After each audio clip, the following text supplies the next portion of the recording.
Tell me what the goddamn story is, because that's what counts. And I think, without maybe knowing it at the time, I respond to that, the value of story, so that later on in my life and my career, I saw her on a TV show, and I had never seen her before, and I said, that's it. I said, whoever she is, I'm going to go with it. I'm going to take a chance. And we did, and she was wonderful. Despite his immense wealth and a life full of adventure, the name Robert Redford stands out. He's a legend. But legendary careers don't last forever. Robert Redford never fully moved on from his first love. The legendary actor, renowned for his striking good looks and exceptional acting talent, recently made a surprising revelation that offers a rare glimpse into his personal life, leaving many fans and the public intrigued by his heartfelt confession. Who did he claim as the love of his life? And why does he feel the need to confess after several years? Join us as we unveil the details behind Robert Redford's sudden confession about the love of his life. A perfect love story. As revealed in an unfiltered interview, the love of Robert's life, Lola Van Wagenen, is a respected American environmental activist and producer known for her passion for protecting the planet. She became a strong advocate for protecting the environment. She's always been moving forward and doesn't look back. And whatever pain, whatever problem she's had in the past remains in the past, and she keeps moving forward. Focusing on preserving natural spaces and encouraging sustainable living. Over the years, she has worked hard to raise awareness about environmental issues, using her voice to inspire others to take action and care for the earth. Robert Redford and Lola's love story began in the late 1950s when they met at the University of Utah. Both of them were passionate about art, film, and nature, and their shared interests brought them together quickly. Their connection grew strong, and they eventually moved on to the next stage of their relationship and got married in 1958.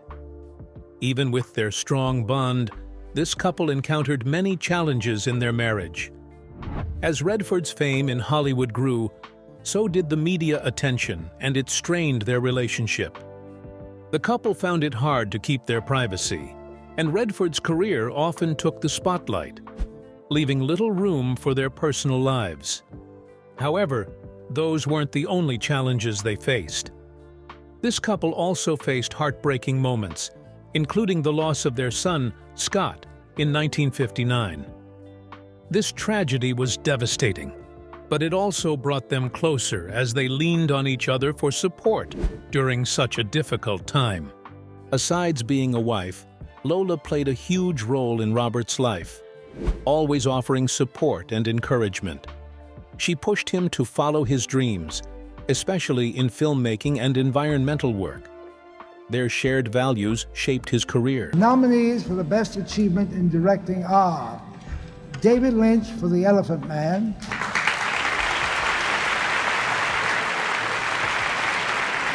Robert Redford for Ordinary People,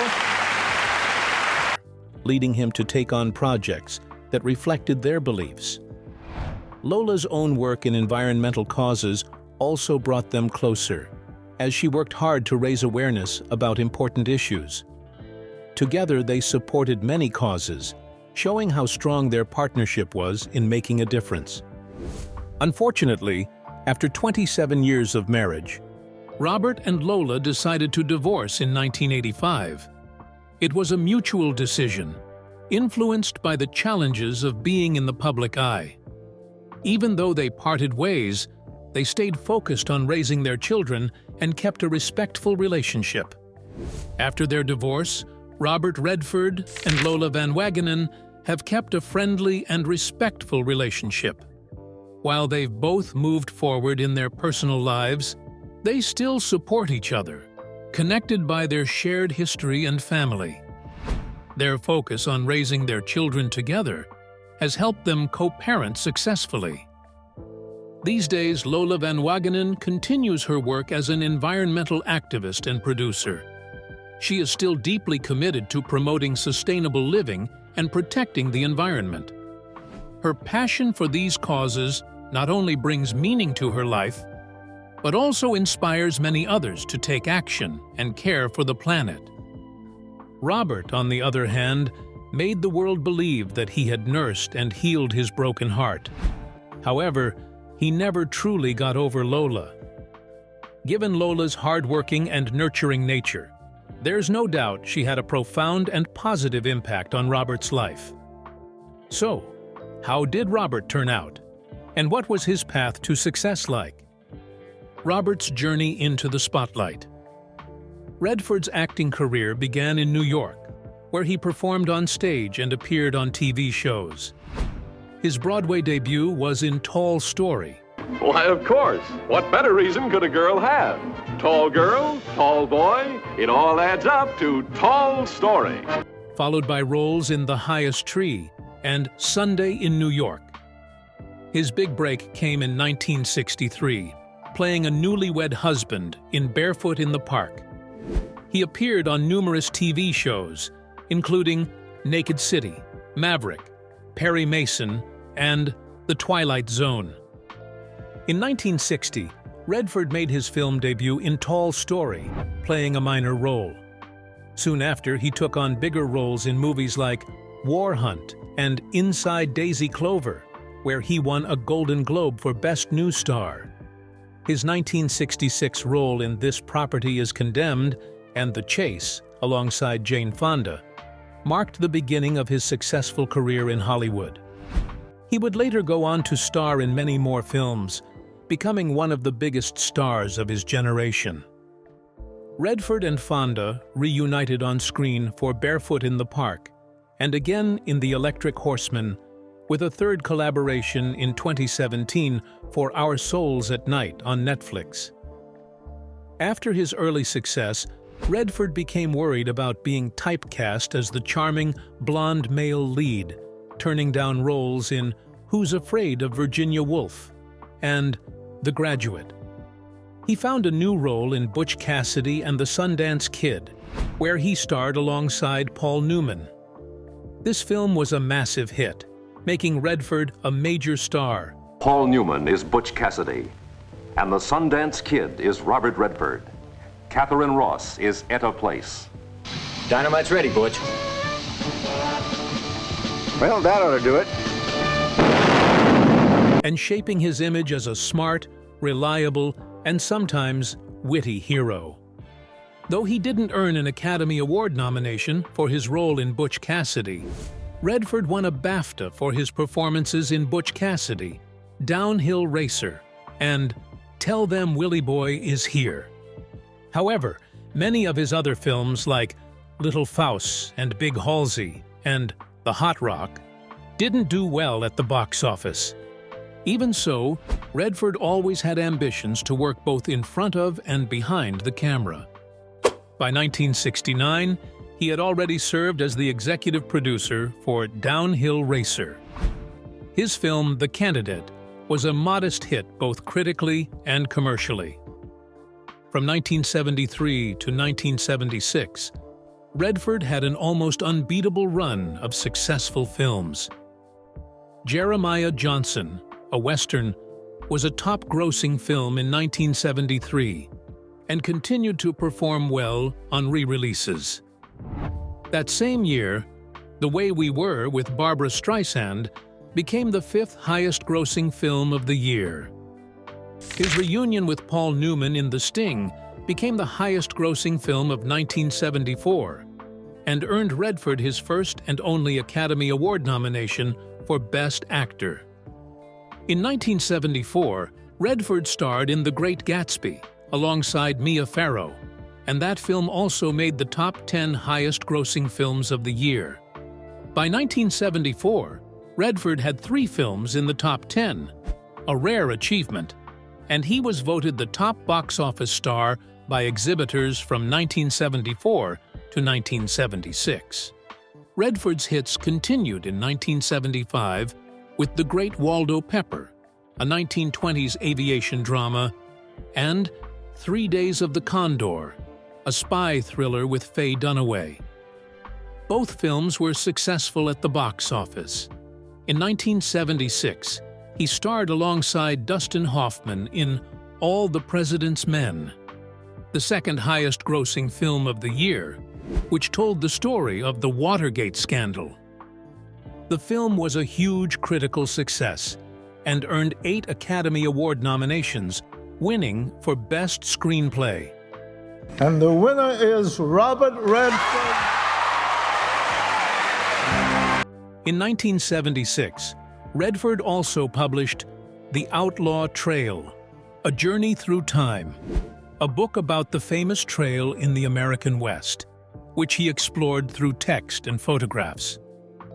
After a short break, Redford returned to film in 1979 for The Electric Horseman, an adventure romance about a retired rodeo star, which reunited him with Jane Fonda.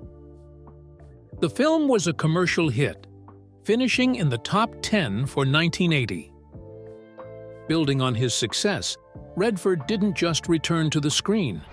He also began to take more control over his career, both behind the camera and in his creative choices. How did he do this? Robert takes charge of his life. Instead of just acting, Robert decided that he wanted to be directing movies. As a director, his first movie was Ordinary People, a drama about a family falling apart after the death of a son. He was praised for bringing out powerful performances, especially from Mary Tyler Moore, Donald Sutherland, and Timothy Hutton, who won an Oscar for Best Supporting Actor. Well, with the Academy Awards, I mean, it was great because we were all there, and it was kind of like a reunion of sorts. The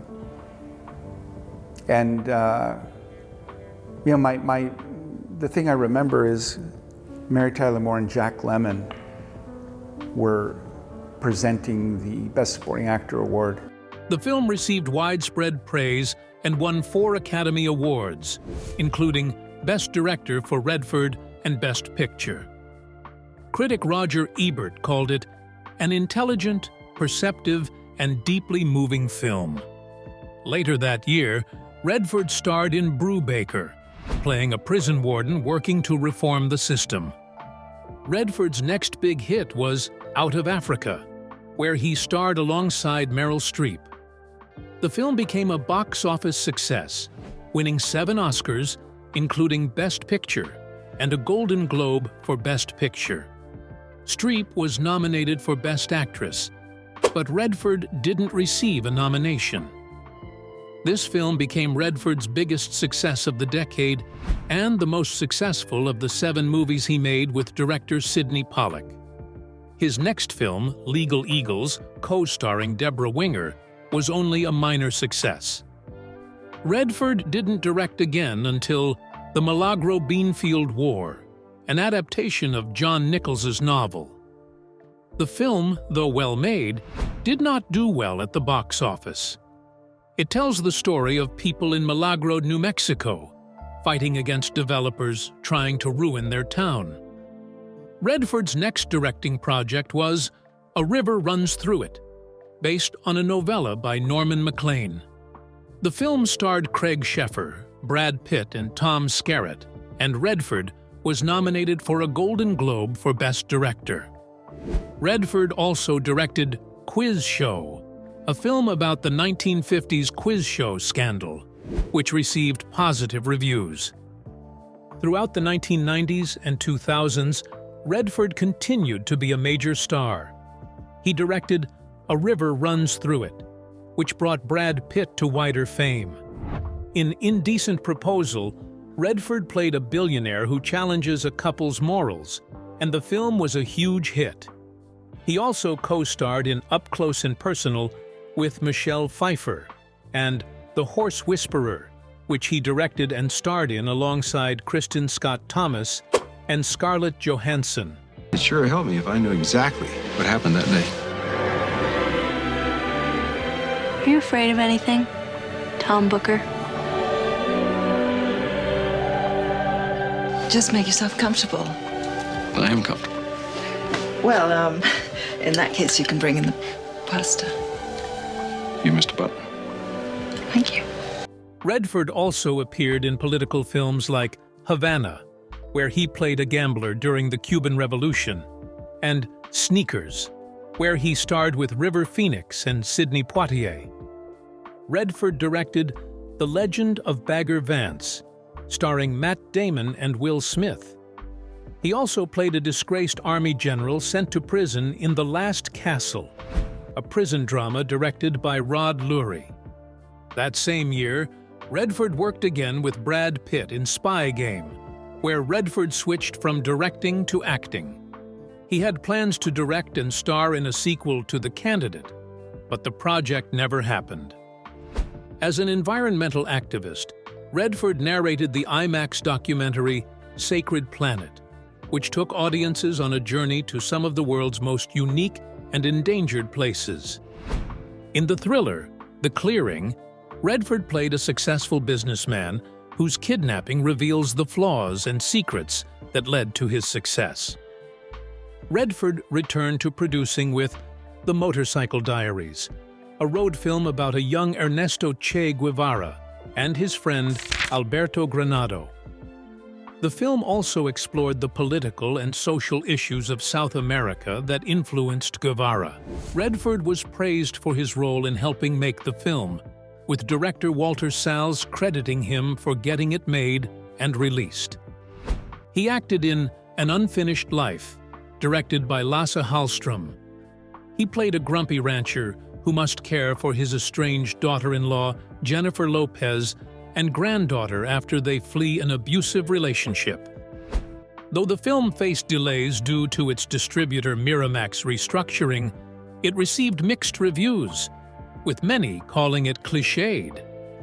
Redford returned to familiar ground with Lions for Lambs, a project he felt personally connected to, starring alongside Meryl Streep and Tom Cruise.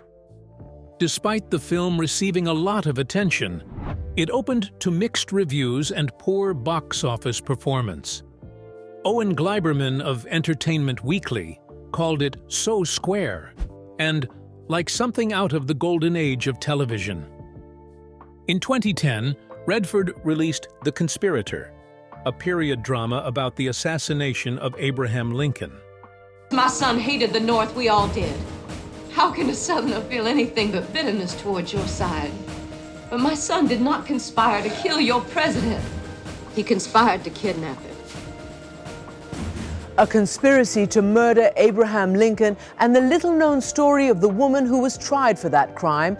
In 2011, he appeared in the documentary Buck, discussing his experiences with Buck Brannaman, the inspiration for The Horse Whisperer.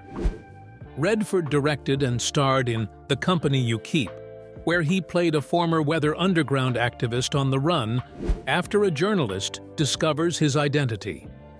The film also starred Shia LaBeouf and Julie Christie. Redford's ability to take on different roles and his passion for acting and directing only grew stronger in the 2010s. He continued to choose meaningful projects, each one challenging him in new ways. What kind of role did he take on next? Dominating the 21st century. In 2013, Redford starred in All Is Lost, an interesting film where he played a man stranded at sea. His powerful performance, with minimal dialogue and no co-stars, earned widespread acclaim. Redford was nominated for a Golden Globe Award for Best Actor in a Motion Picture Drama and won the New York Film Critics Circle Award for Best Actor, his first win from that group. Ali Arikan from RogerRebert.com wrote, Chandor highlights Redford's strengths, his worn face, calm determination, and detachment from regular life. Redford gives the performance of the second half of his career in a role that is not only physically tough, but also psychologically demanding. In April 2014, Redford played the main villain, Alexander Pierce, in the superhero film Captain America: The Winter Soldier. that legendary actor Robert Redford would be joining the cast of Captain America: The Winter Soldier, where he portrayed the head of S.H.I.E.L.D. and leader of a Hydra cell. In 2015, Redford co-produced and acted in A Walk in the Woods, based on Bill Bryson's book. Redford had originally planned to star in it with Paul Newman, but shelved the project after Newman's death. That same year, he played news anchor Dan Rather in Truth, a film alongside Cate Blanchett. The movie received mixed reviews, with Justin Chang of Variety noting that Redford's portrayal of Rather had easy gravitas and inner strength, but lacked the anger often associated with Rather's career. In 2016, Redford played Mr. Meacham in the Disney remake Pete's Dragon. In 2017, Redford starred in The Discovery and Our Souls at Night, both on Netflix. The latter film, which he also produced, reunited him with Jane Fonda for the 4th time and received positive reviews. A year later, Redford played bank robber Forrest Tucker in The Old Man and the Gun, directed by David Lowery. The film earned Redford a Golden Globe nomination. Best performance by an actor in a motion picture, musical, or comedy. Robert Redford, The Old Man and the Gun. Alyssa Wilkinson from Vox wrote, Redford and Lowery returned to their roots. For Redford, playing a lifelong bank robber feels like a perfect conclusion to a career that started half a century ago with Butch Cassidy and the Sundance Kid. In August 2018, Redford announced his retirement from acting after completing The Old Man and the Gun. Robert Redford tells Entertainment Weekly that his new movie, The Old Man and the Gun, will be his last. Though the following month he said he regretted it, explaining, "You never know." He also briefly returned to play Alexander Pierce in a cameo in Avengers Endgame, filmed in 2017 before The Old Man and the Gun was completed. Redford won the Academy Award for Best Director for his debut film, Ordinary People. He received an Academy Honorary Award and the Golden Lion for Lifetime Achievement at the Venice Film Festival. I'm very, very proud to bestow the Academy of Motion Picture Arts and Sciences Honorary Oscar for Lifetime Achievement, and I'm thrilled to present this award to Robert Redford. He was also honored with the Honorary Caesar at the César Awards in Paris. Redford attended the University of Colorado, where he received an honorary degree. The National Audubon Society awarded him the Audubon Medal, and Bard College gave him an honorary Doctor of Humane Letters degree. He also received an honorary Doctor of Fine Arts from Brown University and delivered a commencement speech at Colby College, where he was awarded another honorary degree. President Bill Clinton presented him with the National Medal of Arts. French President Nicolas Sarkozy named him a Chevalier of the Legion d'Honneur, and President Barack Obama awarded him the Presidential Medal of Freedom. Robert Redford has captivated audiences from both sides of the camera through entertaining motion pictures that often explore vital social, political, and historical themes. Redford also received the Kennedy Center Honors for his contributions to American culture. In recognition of his impact on the arts, Redford received the Dorothy and Lillian Gish Prize and was honored by the University of Southern California with the Robert Redford Award for Engaged Artists. This award recognizes individuals for their exemplary work and commitment to global social issues and youth empowerment. Redford's influence on the arts was acknowledged not only through awards, but also through his hands-on efforts in various other areas of life. Beyond the screen, he invested his success in meaningful ventures that aligned with his values. What are some of these ventures? Redford's other ventures. With the money earned from his acting career, starting with films like Butch Cassidy and the Sundance Kid and Downhill Racer, Redford bought a ski area on the east side of Mount Timpanogos, near Provo, Utah, called Timp Haven. He later renamed it Sundance, inspired by his Sundance Kid character. Redford's ex-wife, Lola, was from Utah, and they had built a home in the area in 1963. Some scenes from his favorite film, Jeremiah Johnson, were filmed near the ski area, which had a lasting influence on him. Redford then created the Sundance Film Festival, founder of the Sundance Institute, Sundance Film Festival, and of course, Sundance Channel. Ladies and gentlemen, Robert Redford. Which grew to become the largest independent film festival in the U.S. By 2008, the festival showcased 125 films from 34 countries, attracting over 50,000 visitors to Salt Lake City and Park City, Utah. In addition to the festival, Redford founded the Sundance Institute, Sundance Cinemas, Sundance Catalog, and the Sundance Channel, all based around Park City, Utah, near his ski area. He also owned a restaurant, Zoom, in Park City, which closed in May 2017. Redford co-owns Wildwood Enterprises, Inc. with producer Bill Holderman. The company has been involved in several successful films, including Lions for Lambs, Quiz Show, A River Runs Through It, and The Motorcycle Diaries, among others. As president and co-founder of Sundance Productions with Laura Mikkelkishin, Redford has worked on projects like Chicagoland, Cathedrals of Culture, The March, and All the President's Men Revisited, along with other notable works. Since founding the nonprofit Sundance Institute in 1981, Redford has been committed to supporting independent filmmakers through its workshops and the Sundance Film Festival. In 1995, Redford partnered with Showtime to launch the Sundance Channel, which began broadcasting independent films in 1996. Redford has been a strong supporter of environmentalism, Native American rights, LGBT rights, and the arts. He has also shown his backing for advocacy groups, including the Political Action Committee of the Directors Guild of America. Although Redford has supported some Republicans, such as backing Brent Cornell Morris in his unsuccessful attempt to win Utah's 3rd Congressional District in 1990, he also supported his Republican friend, Gary Herbert, in Herbert's successful 2004 campaign for Utah's lieutenant governor. Herbert later became the governor of Utah. As a passionate environmentalist, Redford is known to serve as a trustee for the Natural Resources Defense Council.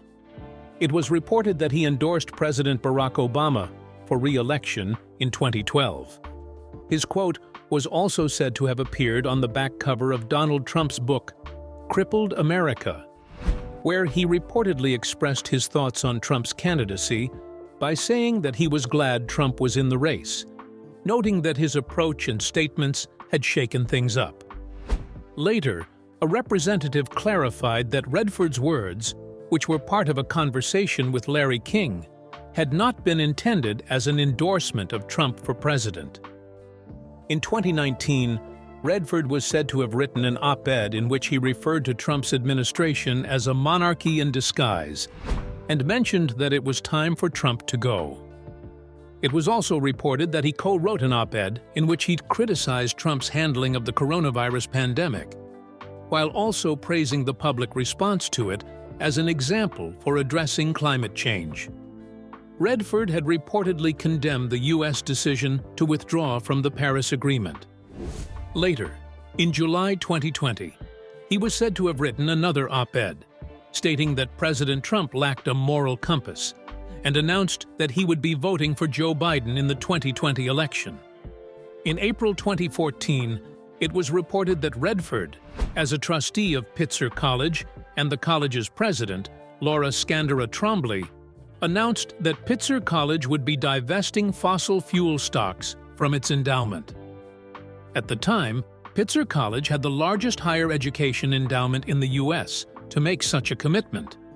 Furthermore, it was mentioned that in November 2012, Pitzer College had launched the Robert Redford Conservancy for Southern California Sustainability. What really led to the end of their marriage? Did Lola ever remarry? Let us know your thoughts in the comments section below. Don't forget to like, share, and subscribe. See you soon.